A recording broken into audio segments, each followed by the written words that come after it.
Downloading data. Welcome to Digital Digest.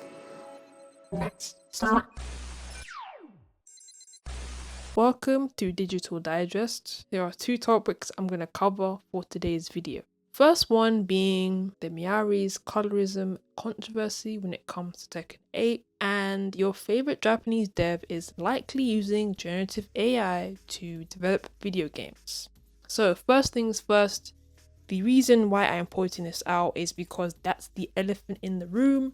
So long story short, this started because there was a character concept art sketch that was done by Miary Zo, who's best known for her work with Bayonetta. She's done other character designs, and now she's doing Miary's from this game. She's a new character from Madagascar. When you look at Miary Zo's sketch, you can see that dark skin was considered while designing her Player 3 outfit. And when you look at the final product, it just does not work because of many things. Now, when you look at the concept art she drew, she considered the undertones, highlights, and the midtones in the skin tone. So that complemented the blue, green, kind of turquoise-ish looking color scheme, which perfectly complements the dark skin tones there. And I think the concept sketch does a good job of that. I think Shimazaki did a good job of balancing those things. Fine. But then when you look at the final version, you look at that and you compare with how light the character is, I don't know, like 4 or 5 shades, it's actually diabolical. And you can see, as I say, why it looks weird is because there are no undertones to the skin tone, which is why it looks like she hasn't put on any lotion. And to make matters worse, here's the quote for the concept art sketch drawing in relation to the final product. The combination of a green base with red accents was inspired by the Madagascar flag, and from an early stage onwards, a white inner layer was incorporated to highlight Miary's dark skin. Is that dark skin in the room? Are we looking at the same thing right now? Because what is this? They did a Vanessa Lewis on her, and if you don't know what I mean, click the link in the top right corner. I've discussed all of this previously. If you are creating a character based on, a country like Madagascar, and they apparently went to Madagascar, I don't understand how they even got to this conclusion as a character design. I saw the images, and it's funny because there are variations of skin tones. There were people that were a few shades darker than her in there. So when you look at the final product, it makes me think, and there's no excuse for this. I know that Capcom, when they were creating Kimberly, they actually got consultancy from black people when it came to creating this character who's black, African American, and she looks great. The hair looks great, the mannerisms are there because they actually consulted on that, and it looks good. It's authentic, right? And it's a shame because the execution is just not there. The idea could have been interesting, but there's just so much things that just don't work. And I don't like how 18 years old and they're dressed like that. My conclusion is this: if you're not going to bother putting a dark skinned character in a game, just forget about it. Scrap the idea, no point. And second of all, as much as I'm not interested in the character, it's very generic and uninteresting to me. What wasted potential?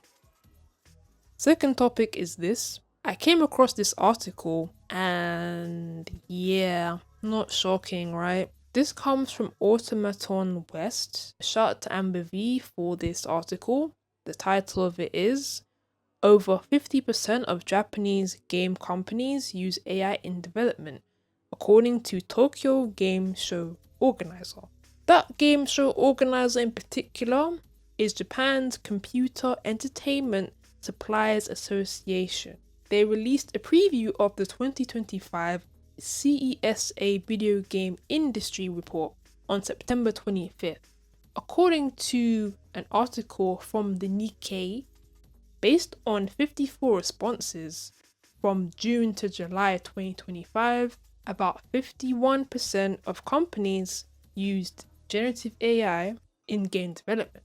One company called Level 5 has used AI to generate assets such as, in this context, a crowd, Sega announced a generative AI committee, which is meant to integrate AI into the game dev workflow. Reps from Sega have said that things such as image, motion, and code generation is being used in game development for internal testing purposes. Contrary to this is Nintendo, but their stance is more of a wait and see stance. They're not concerned about the ethical concerns. Last year, the CEO of Nintendo, Suntaro Furukawa, expressed that stance. He said that it's problematic in terms of intellectual property rights.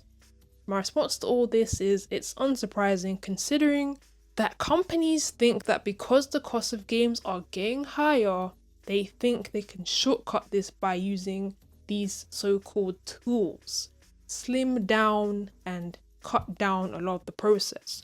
I feel like there's an aspect of it that's kind of missing from the conversation, and I feel like it's the fact that companies spend so much money on video games, the video game development, like it's a blockbuster film, like it's a huge Hollywood film, and then they wonder why there's layoffs, why jobs are gone when they don't make that return on investment.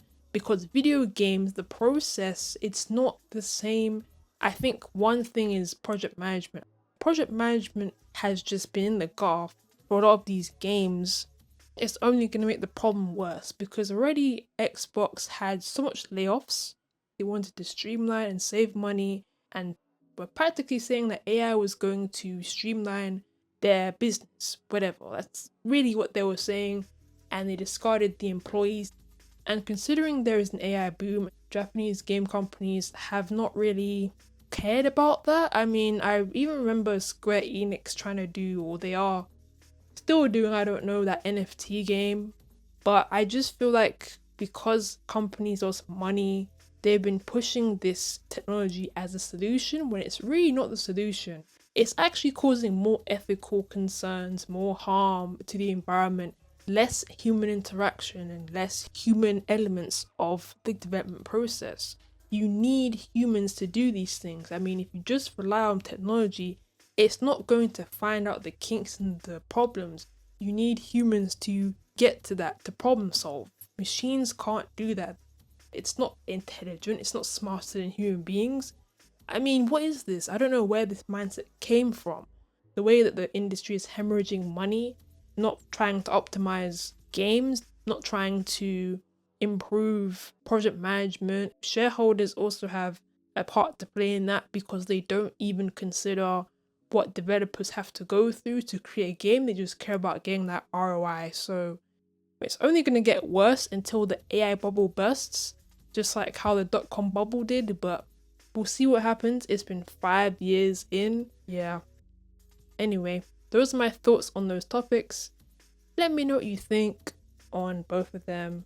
Thanks for watching, and I'll see you in another video. And that was Digital Digest. Out.